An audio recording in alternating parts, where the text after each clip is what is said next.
আমরা আল্লাহ তাআলার গোলাম হতে চাই কি না? কিন্তু আল্লাহ তাআলার গোলাম হতে চাইলে শুধু কি আল্লাহ তাআলার গোলাম হব এই কথাই বললেই হবে, নাকি কিছু কোয়ালিটি অর্জন করতে হবে, কিছু গুণ অর্জন করতে হবে? কথা বলেন ঠিক কি না? আল্লাহ তাআলা কি পাইকারি ভাবে সবাইকে গোলাম বানান?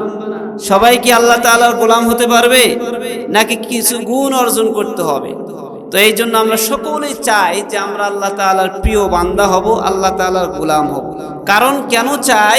কারণ আল্লাহ রাসূল সাল্লাল্লাহু আলাইহি সাল্লাম বলেন, যদি কোনো বান্দা আল্লাহ তাআলার গোলাম হয়ে যায়, আল্লাহ তাআলা তাকে এত বড় একটা জান্নাত দান করবেন, এই জান্নাতটা এই দুনিয়ার 10 দুনিয়া সমপরিমাণ হবে। সুবহানাল্লাহ বলেন, আওয়াজ হয়নি। এত বড় একটা ফজিলতের বিষয়, আপনারা জোরে বলেন সুবহানাল্লাহ। তো এই জন্য আমরা গোলাম হতে চাই। তো আল্লাহ তাআলার যারা গোলাম হবে তাদের কিছু গুণাবলী অর্জন করতে হবে। কি সেই গুণ? সেই গুণগুলো আল্লাহ তাআলা সূরা ফুরকানের 63 নম্বর আয়াতে আল্লাহ তাআলা বলেন। আল্লাহ তাআলা সূরা ফুরকানের 63 নম্বর আয়াতে আল্লাহ তাআলা মুমিনদেরকে ডাক দিয়ে বলেন, ও আমার বান্দারা, তোমরা যারা আমি আল্লাহর গোলাম হতে চাও, তোমরা কিছু গুণ অর্জন করবা।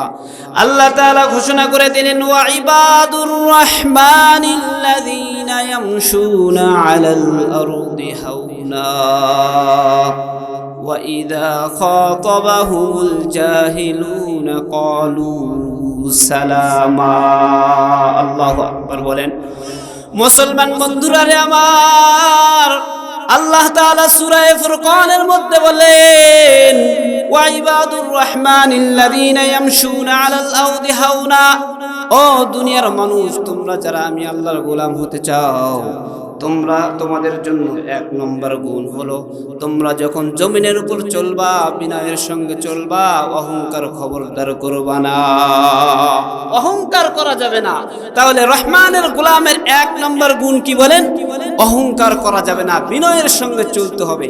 আজকে অনেক মানুষকে দেখা যায় যারা ক্ষমতার দাপটে অহংকার করে চলে। কথা বলেন ঠিক কি না? কিন্তু যদি কেউ আল্লাহর গোলাম হতে চায়, তাহলে তার জন্য প্রথম গুণ অর্জন করতে হবে, সমাজে যখন জমিনে চলবে খবরদার অহংকার যেন প্রকাশ পায় এমন কোনো কাজ না করে। মুসলমান বন্ধুরা রে আমার, এই জন্য আল্লাহ তাআলা পরের আয়াতে বলে দিলেন, যারা রহমানের গোলাম হবে তাদের 2 নম্বর গুণ, ওয়া ইযা খাতাবাহুমুল জাহিলুনা ক্বালু সালামা। যখন জাহেলরা মূর্খরা তাদেরকে যখন গালি দিবে, গালির জবাবে পাল্টা গালি দিবে না। কথা বলেন ঠিক কিনা? আল্লাহ তাআলা বলেন, আমার যারা গোলাম হবে তাদের 2 নম্বর গুণ হলো, তাকে যদি মানুষ গালি দেয় তাহলে গালির জবাবে পাল্টা গালি না দিয়ে তার জন্য শান্তির দোয়া করবে। সুবহানাল্লাহ। কিন্তু এই গুণ কি আমাদের আছে? আমাদের সমাজের একটা প্রচলন আছে, ইট মারলে পাটকেল খেতে হয়। কথা বলেন ঠিক কিনা? তার মানে কেউ আপনাকে গালি দিয়েছে, আপনি ওকে থাপ্পড় মারেন। কথা বলেন, এটাই তো আমাদের সমাজের রীতি। কথা বলেন ঠিক কিনা? এই জন্য যদি রহমানের গোলাম হতে চান, যদি আল্লাহ তাআলার গোলাম হতে চান, তাহলে খবরদার কেউ আপনাকে গালি দিয়েছে, অপমান করেছে, লাঞ্ছিত করেছে, গালির জবাবে গালি দেওয়া যাবে না, তার জন্য শান্তির দোয়া করতে হবে। মুসলমান বন্ধুরা আমার, আল্লাহ তাআলা রহমানের গোলাম কারা হবে তাদের 3 নম্বর গুণ আল্লাহ তাআলা সূরা ফুরকানের মধ্যে বর্ণনা করলেন। আল্লাহ তাআলা বললেন, ওয়াল্লাযীনা ইয়াবিতুনা লিরাব্বিহিম সুজদাও ওয়া কিয়ামা। রহমানের যারা গোলাম হবে তাদের আরেকটি গুণ হলো, তারা রাতের বেলা আল্লাহ তাআলার সামনে দাঁড়ায়া সিজদায় রাত্রিটাকে আল্লাহর ইবাদতে কাটায়া দিবে। আল্লাহু আকবার বলেন। রহমানের গোলাম যারা হবে তাদের রাত্রিটা অশ্লীল বেহাপনা কাজের মধ্যে ব্যয় হবে না, তাদের রাত্রিটা নভেল নাটক দেখতে দেখতে ব্যয় হবে না, তাদের রাত্রিটা টিভির সামনে বসে বসে ব্যয় হবে না। বর্তমান সমাজে অনেক মুরব্বী দেখা যায় চুল পেকে গেছে, দাড়ি পেকে গেছে, রাত 9টা 11টা 12টা বাজে, তারপরও টিভির সামনে থেকে চোখটা সরায় না। কথা বলেন ঠিক কিনা? এমন মানুষ আছে না নাই? দাড়ি পেকে গেছে, চুল পেকে গেছে, মরণের চিঠি তার কাছে এসে গেছে, কিন্তু তারপরও বাবাজি এই যে মরার আগেও রাত 12টা 1টা 2টা বাজে, কিন্তু টিভি থেকে তার, সিনেমা থেকে তার চোখটা সরে না। এরা রহমানের গোলাম হতে পারবে না। মুসলমান বন্ধুরা রে, আমরা সকলে রহমানের গোলাম হতে চাই। তবে রহমানের গোলাম হতে গেলে কিছু গুণ অর্জন করতে হবে। আমরা সকলে আল্লাহ তাআলার প্রিয় বান্দা হতে চাই, কিন্তু আল্লাহ তাআলার কাছে যেই কাজগুলো প্রিয় সেই কাজগুলো আমরা করি না। কথা বলেন ঠিক কিনা? যেই কাজগুলো রাসূলের প্রিয় সেই কাজগুলো আমরা করি না। আগের জামানার সাহাবায়ে কেরামদের কাছে কি প্রিয় ছিল আর আমাদের কাছে কি প্রিয়? সরকারে দু আলম নবী মুহাম্মদুর রাসূলুল্লাহ সাল্লাল্লাহু আলাইহি ওয়াসাল্লাম নবীর কাছে কি প্রিয় ছিল আর আমাদের কাছে কি প্রিয়? আল্লাহর পয়গম্বর সাল্লাল্লাহু আলাইহি ওয়াসাল্লাম সরকারে দু আলম নবী সাহাবায়ে কেরামদেরকে নিয়ে একদিন মজলিসে বসে আছেন। আল্লাহর পয়গম্বর সমস্ত সাহাবায়ে কেরামদেরকে ডাক দিয়ে বললেন, ও আমার সাহাবীরা, ও আমার সাহাবীরা, হুব্বিমা ইলাইয়া মিন দুনিয়াকুম সালাস।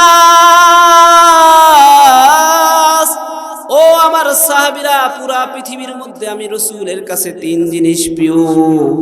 জোরে বলেন কয় জিনিস প্রিয়? আরো জোরে বলেন কয় জিনিস প্রিয়? সরকারে দু আলম নবী মুহাম্মদুর রাসূলুল্লাহ সাল্লাল্লাহু আলাইহি সাল্লাম বললেন, সাহাবীরা, আমি রাসূলের কাছে তিন জিনিস প্রিয়। এক নম্বর আত্মীব, সুগন্ধি আমি রাসূলের কাছে প্রিয়। সুগন্ধি আল্লাহর রাসূলের কাছে প্রিয়। এই কারণে আল্লাহর পয়গম্বরের কাছে ইবাদত প্রিয়, কারণ ইবাদতের একটা সুঘ্রাণ আছে, গুনাহের একটা দুর্গন্ধ আছে। গুনাহের যেমন দুর্গন্ধ আছে, ঠিক তেমনি ভাবে ইবাদতের সুঘ্রাণ আছে। এই জন্য যারা আল্লাহ তাআলার প্রিয় বান্দা হয়ে যায়, আল্লাহ তাআলার যারা গোলাম হয়ে যায়, যাদের কাছে নামাজটা প্রিয় হয়ে যায়, যাদের কাছে রোজা প্রিয় হয়ে যায়, যাদের কাছে হজ প্রিয় হয়ে যায়, যাদের কাছে আল্লাহ তাআলার সমস্ত হুকুমগুলো প্রিয় হয়ে যায়, ওই বান্দার শরীর থেকে খুশবু বের হয়। সুবহানাল্লাহ বলেন। উমর ইবনে আব্দুল আজিজ রাহমাতুল্লাহি আলাইহি একজন বড় আল্লাহর ওলি ছিলেন। তিনার কাছে ইবাদত প্রিয় ছিল, আর ইবাদত প্রিয় থাকার কারণে তিনার শরীর থেকে সুঘ্রাণ বের হইতো। সুবহানাল্লাহ বলেন। মুসলমান বন্ধুরা রে আমার, উমর ইবনে আব্দুল আজিজ রাহমাতুল্লাহি আলাইহি আল্লাহর কত বড় পেয়ারা বান্দা ছিলেন। তিনার কাছে ইবাদত প্রিয় ছিল, তিনার কাছে নামাজ প্রিয় ছিল, তিনার প্রিয়গুলো হয়েছে সাহাবায়ে কেরামের প্রিয়, তিনার প্রিয়গুলো হয়েছে আল্লাহর রাসূলের প্রিয়। এই কারণে তো উমর ইবনে আব্দুল আজিজ রাহমাতুল্লাহি আলাইহির শরীর থেকে সুঘ্রাণ বের হইতো। সেই জামানার আমির উমারা যারা নেতা ছিল, সেই জামানার যারা বাদশা ছিল, তারা যেই ধূপের কাছে উমর ইবনে আব্দুল আজিজ রাহমাতুল্লাহি আলাইহি কাপড় ধৌত করার জন্য দিতেন, উমর ইবনে আব্দুল আজিজ রাহমাতুল্লাহি আলাইহি যেই ধূপের কাছে কাপড় ধুতেন, সেই জামানার বাদশারা ওই ধূপিকে বলে রাখতেন, ধূপিরে, তোমার কাছে যখন উমর ইবনে আব্দুল আজিজ রাহমাতুল্লাহি আলাইহি কাপড় ধৌত করার জন্য দিবে, ওই সময় তার কাপড়ের সঙ্গে আমাদের কাপড়গুলো ধৌত করবে। কারণ উমর ইবনে আব্দুল আজিজ ছিলেন আল্লাহর পেয়ারা বান্দা। তার কাছে ইবাদত প্রিয় থাকার কারণে তার কাপড়ের সঙ্গে যদি আমাদের কাপড়গুলো ধৌত করি, তাহলে কমপক্ষে আমাদের কাপড় থেকে 3 দিন সুঘ্রাণ বের হইতো। আল্লাহু আকবার বলে। যারা আল্লাহর প্রিয় বান্দা ছিলেন, তাদের শরীর থেকে সুঘ্রাণ বের হয়। আমাদের কাছে সুগন্ধি প্রিয় নয়, আমাদের কাছে বিড়ি প্রিয়। এই জন্য আমাদের শরীর থেকে দুর্গন্ধ বের হয়। কথা বলেন ঠিক কিনা? কথা বলেন ঠিক কিনা? আল্লাহ রাসূলের কাছে সুঘ্রাণ প্রিয় ছিল, কিন্তু আমাদের কাছে সিগারেট প্রিয়, বিড়ি প্রিয়। এই জন্য শরীরের আশপাশ ওই দিক দিয়ে যায়, সামনে দিয়ে যাওয়া যায় না, কারণ সেই খুশবু, তাই না? হ্যাঁ, এত খুশবু, সামনে যাওয়া যায় না। আল্লাহ ভালো জানে বিবিরা কিভাবে থাকে। কথা বলেন ঠিক কিনা? মুসলমান বন্ধুরা রে আমার, আল্লাহর পয়গম্বর সাল্লাল্লাহু আলাইহি ওয়াসাল্লাম বললেন, সাহাবায়ে কেরাম, আমি রাসূলের কাছে 3 জিনিস প্রিয়। এক নম্বর আত্মীব সুগন্ধি আমি রসুলের কাছে প্রিয়। 2 নম্বর ওয়ান নিসা, আল্লাহর পয়গম্বর সরকারে দু আলম নবী বললেন, ও আমার সাহাবীরা, আমি রসুলের কাছে দ্বিতীয় নম্বর জিনিস প্রিয় হলো আর নিসা, মহিলা আমি রসুলের কাছে প্রিয়। সুবহানাল্লাহ বলেন। আল্লাহ রসুলের কাছে দ্বিতীয় নম্বর প্রিয় জিনিস হলো কি? মহিলা। মহিলা, নারী প্রিয় আল্লাহ রসুলের কাছে। কেন প্রিয়? কারণ নারী হলো দুর্বল, আল্লাহ তাআলা তাদেরকে দুর্বল করে বানাইছেন, এই জন্য প্রিয়। এখন অনেক যুবক এই ওয়াজ শুনে বলতে পারে, হুজুর আমার কাছেও নারী প্রিয়, এই জন্য আমি প্রেম করি। এরকম যুবক আছে না নেই? কিন্তু প্রেম করার জন্য নারী প্রিয়, এই প্রিয় সেই প্রিয় নয়। আল্লাহ নবী সাল্লাল্লাহু আলাইহি সাল্লামের কাছে নারী প্রিয় ছিলেন মা হিসেবে। সুবহানাল্লাহ বলেন। আল্লাহ রাসূল সাল্লাল্লাহু আলাইহি সাল্লামের কাছে নারী প্রিয় ছিল মা হিসেবে, স্ত্রী হিসেবে, বোন হিসেবে, প্রেম করার জন্য নয়। কথা বলেন ঠিক কি? এই জন্য নারীদেরকে ভালোবাসতে হবে, কারণ তারা দুর্বল। মুসলমান বন্ধুরা রে আমার, সরকারে দু আলম নবী বললেন, সাহাবায়ে কেরাম, আমি রসুলের কাছে কয় জিনিস প্রিয়? আমি রসুলের কাছে 3 জিনিস প্রিয়। 1 নম্বর আতিব সুগন্ধি আমি রসুলের কাছে প্রিয়। 2 নম্বর ওয়ান নিসা, মহিলা আমি রসুলের কাছে প্রিয়। 3 নম্বর ওয়াজুইলাত কুররাতু আইনিন ফিস সালাহ, আমি রসুলের কাছে নামাজ প্রিয়, এই জন্য নামাজে দাঁড়াইলে আমার চোখের শীতলতা তারাশ করে খুঁজে পায়। সুবহানাল্লাহ বলেন। আল্লাহ নবী সাল্লাল্লাহু আলাইহি সাল্লামের কাছে নামাজ প্রিয়, এই কারণেই সরকারে দু আলম সাল্লাল্লাহু আলাইহি সাল্লাম কত নামাজ পড়তেন বাবা। আল্লাহ নবী সাল্লাল্লাহু আলাইহি সাল্লাম রাতের বেলায় এত নামাজ পড়তেন, সারা রাত আল্লাহর পয়গম্বর দাঁড়ায়া দাঁড়ায়া ইবাদতে কাটায়া দিতেন। আল্লাহু আকবার বলেন। মুসলমান বন্ধুরা রে আমার, আল্লাহর পয়গম্বর এত পরিমাণ ইবাদত করতেন, আল্লাহর পয়গম্বরের পা মুবারক দাঁড়িয়ে দাঁড়িয়ে থাকতে ফুলে যাইতো। আল্লাহ তাআলা কোরআনের আয়াত নাজিল করে বন্ধুকে বলেন, বন্ধু, ইয়া আইয়ুহাল মুজাম্মিল কুমিল লাইলা ইল্লা কলিলা নিসফাহু আও ইনকুস মিনহু কলিলা। আল্লাহ তাআলা ডাক দিয়ে বলেন, বন্ধু, এত দীর্ঘ সময় নামাজ পড়ার দরকার নাই বন্ধু, আপনার কষ্ট হয়ে যায়, নামাজটাকে একটু খাটো করেন, একটু আরাম করেন, এত দীর্ঘ সময় আপনাকে দাঁড়ায় থাকতে হবে না। আল্লাহু আকবার বলেন। এই জন্য আল্লাহর পয়গম্বর সাল্লাল্লাহু আলাইহি সাল্লাম সারা রাত নামাজে কাটায় দিতেন। কিন্তু আমি মুসলমান, আল্লাহর পয়গম্বরের কাছে নামাজ প্রিয়, আমি আল্লাহর পয়গম্বরের প্রিয় জিনিসটাকে আমি আমার প্রিয় বানাইতে পারি না। কথা বলেন ঠিক কি? আজকে এশার নামাজে দেখলাম 10 জন লোক হবে, তাহলে কি প্রিয় বানাই? কি প্রিয় বানাইছি? রসুলের প্রিয় কাজগুলোকে নিজের প্রিয় বানাইতে পারি নাই। আমরা রসুলের আশেক দাবি করি, আশেকে রসুল দাবি করি, কিন্তু রসুল যেই কাজগুলোকে পছন্দ করতেন সেই কাজগুলোকে পছন্দ আমরা করতে পারি না। এটা আমাদের ব্যর্থতা। শুধু প্রত্যেক দিন মাহফিল শুরু করে লাভ নাই। আখলিস দীনাকা ইয়াকফিকাল আমালুল কলিল, এতটুকু জেনেছি, এতটুকু মেনেছি, এটার নামই সফলতা। নামাজ পড়া ফরজ কে জানে না? জানে না এরকম কেউ আছে? কিন্তু মুসল্লি খুঁজে পাওয়া যায় না। নামাজ পড়া সবাই জানে, এতটুকু ইলম সবার আছে, কিন্তু তারপরও আমরা আসি। মুসলমান বন্ধুরা আমার, বলতেছিলাম সরকারে দু আলম নবী মুহাম্মদুর রাসূলুল্লাহ সাল্লাল্লাহু আলাইহি সাল্লাম নবী বললেন, সাহাবায়ে কেরাম, আমি রসুলের কাছে 3 জিনিস প্রিয়। 1 নম্বর আতিব সুগন্ধি আমি রসুলের কাছে প্রিয়। 2 নম্বর ওয়ান নিসা, মহিলা আমি রসুলের কাছে প্রিয়। 3 নম্বর ওয়াজুইলাত কুররাতু আইনিন ফিস সালাহ, নামাজের মধ্যে আমি আমার চোখের শীতলতা খুঁজে পাই। মুসলমান বন্ধুরা আমার, সরকারে দু আলম নবী এরকম মজলিসে নিজের প্রিয় 3টি জিনিস আলোচনা করতেছিলেন। আলোচনা শেষ হয়ে গেছে। সিদ্দিক আকবর রাদিয়াল্লাহু তাআলা আনহু, হযরত আবু বকর রাদিয়াল্লাহু তাআলা আনহু সঙ্গে সঙ্গে দাঁড়ায় গেছে। দাঁড়ায় গিয়ে বলে, ওগো সরকার, সাদাকাতা ইয়া রাসূলুল্লাহ, ওগো সরকারে দু আলম নবী, ওগো মুহাম্মদুর রাসূলুল্লাহ, আপনি সত্য বলেছেন। আমি সিদ্দিক আকবর, আমি আবু বকরের কাছেও তিনটি জিনিস প্রিয়। আল্লাহু আকবার বলে রাসূলকে সাহাবায়ে কেরাম রাদিয়াল্লাহু তাআলা আনহুম আজমাইন কেমন ভালোবাসতেন। আল্লাহর রাসূলের কাছেও প্রিয় তিন জিনিস। সিদ্দিক আকবর দাঁড়ায় বলে, ওগো আল্লাহর রাসূল, আমি সিদ্দিক আকবরের কাছেও তিন জিনিস প্রিয়। আরো জোরে বলেন সুবহানাল্লাহ। মুসলমান বন্ধুরা আমার, সিদ্দিক আকবর হযরত আবু বকর সিদ্দিক রাদিয়াল্লাহু তাআলা আনহু বলেন, ওগো সরকার, আমি আবু বকরের কাছেও তিন জিনিস প্রিয়। এক নম্বর আন-নজরু ইলা ওয়াজহি রাসূলিল্লাহ। ওগো সরকারে দু আলম নবী, আমি আবু বকরের কাছে এক নম্বর প্রিয় জিনিস হলো আমি আমার সরকার, আমার রাসূলের চেহারা তাকায় দেখবো। এটা আমি আবু বকরের কাছে প্রিয়।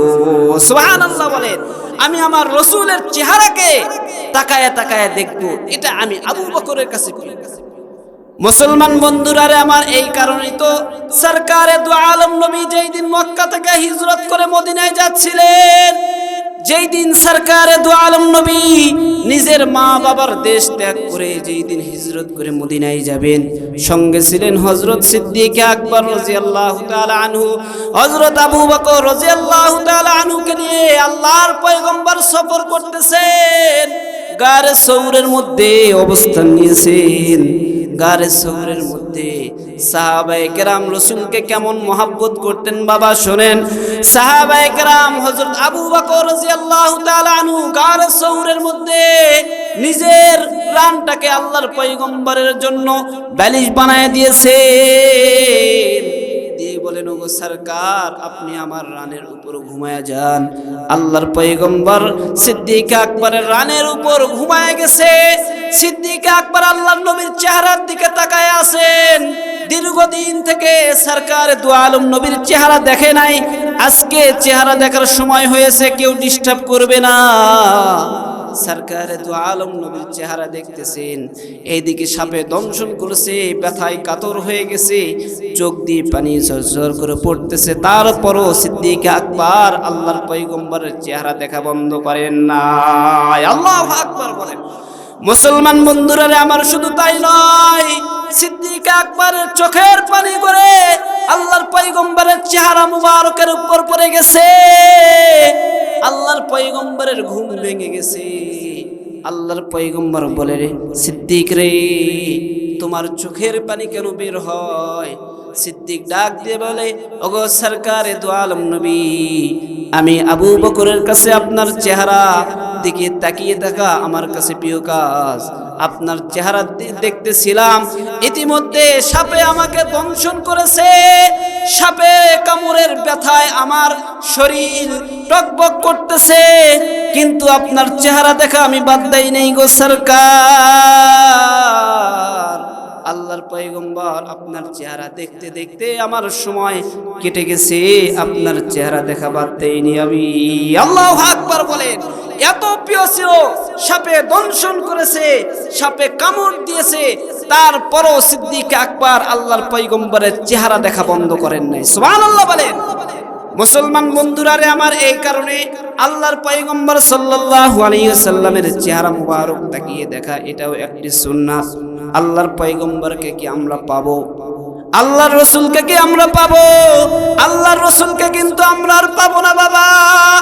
সাহাবায়ে কেরামকে কিন্তু পাবো না, তাদের চেহারা দেখতে পাবো না। কিন্তু আল্লাহর পয়গম্বর বলেন, ও আমার সাহাবীরা, তোমরা তো আমার চেহারা দেখতে পাবা না, কিন্তু জমিনের মধ্যে আমার অনেক ওয়ারিস আছে, অনেক ওয়ারিস আছে, তাদের চেহারা যদি তোমরা তাকায় দেখো। আল্লাহ তাআলা বলেন, ইন্নাল উলামা ওয়ারাসাতুল আম্বিয়া, নবীর ওয়ারিস হলো উলামায়ে কেরাম। জমিনের মধ্যে আল্লাহর পয়গম্বরের অনেক ওয়ারিস আছে। কেউ যদি আলেমদের চেহারা তাকায় দেখে, আল্লাহর পয়গম্বর বলেন, তোমরা যদি আলেমের চেহারা তাকায় দেখো, তাহলে তোমরা নবীর ওয়ারিসের চেহারা তাকায় দেখেছো। আর নবীর ওয়ারিসের চেহারা দেখেছো মানে আমি রাসূলের চেহারাই দেখেছো। আল্লাহু আকবার বলেন। এই জন্য আমরা যুগে যুগে আর রাসূল পাবো না, নবী পাবো না, কিন্তু নবীর ওয়ারিসকে পাবো কিনা? কথা বলেন, পাবো কিনা? এই যে আপনারা দেখার জন্য আসছেন, এটা দেখাও শুনুন। ওলামায়ে কেরামের চেহারা, নেককার হাক্কানি আলেমদের চেহারা দেখা, এটাও একটা সুন্নাত। এই জন্য এই মাহফিলগুলোর ব্যবস্থা করা হয়। তো ভাইরা, সিদ্দিক আকবর, আমার সময় খুব সংক্ষেপ, সিদ্দিক আকবরের কাছে তিন জিনিস প্রিয়। সিদ্দিক আকবর বলেন, আল্লাহর রসুলের চেহারার দিকে তাকিয়ে থাকা আমি সিদ্দিক আকবরের কাছে প্রিয়। দুই নাম্বার প্রিয় কাজ, ইনফাকু মালি আলা রাসূলিল্লাহ, আল্লাহর রসুলের জন্য আমার সম্পদগুলোকে ব্যয় করা আমি সিদ্দিক আকবরের কাছে প্রিয়। সুবহানাল্লাহ বলেন, আরো আসতে বলেন সুবহানাল্লাহ বলেন। দ্বিতীয় নাম্বার প্রিয় কাজ, আল্লাহর রাস্তায় আল্লাহর রসুলের জন্য তার সম্পদকে ব্যয় করা। তিন নাম্বার প্রিয় কাজ, আল্লাহর পয়গম্বর সাল্লাল্লাহু আলাইহি সাল্লামের কাছে যেহেতু মহিলা প্রিয়, এই জন্য সিদ্দিক আকবর বলেন, ওগো রসুল, আপনি আমার মেয়েকে বিবাহ করবেন, স্ত্রী হিসাবে গ্রহণ করবেন, এটা আমি সিদ্দিক আকবরের কাছে প্রিয়। সুবহানাল্লাহ বলেন। এই জন্য আল্লাহর পয়গম্বর কিছু বলেন না, জিবরাইল আলাইহিস সালামের মাধ্যমে আল্লাহ তাআলা নিজে ঘটক হয়ে হযরত আয়েশা সিদ্দিকার ছবি আল্লাহর রেশমি রুমালে পেঁচায়া আল্লাহর পয়গম্বরের সামনে উপস্থাপন করেছেন জিবরাইল আলাইহিস সালাম। ওগো পয়গম্বর, দেখেন আল্লাহ তাআলা আপনার জন্য এই মেয়েকে পছন্দ করেছেন। সুবহানাল্লাহ। সাহাবায়ে কেরাম কেমন আল্লাহর প্রিয় ছিলেন, যে তাদের প্রিয়টা আল্লাহ তাআলা আসমান থেকে কবুল করে প্রিয়টাকে প্রিয় বানায়া দিয়েছেন। সুবহানাল্লাহ বলেন। এই জন্য আমরা ভাই, আমরা যারা এখন আছি, আমরা কিন্তু সাহাবী পাবো না, নবী পাবো না, কিন্তু তাদের আদর্শগুলোকে আমরা যদি গ্রহণ করি, তাদের প্রিয় কাজগুলোকে যদি আমরা প্রিয় করি, তাহলে আমরা আল্লাহ রসুলের প্রিয় হতে পারবো ইনশাআল্লাহ।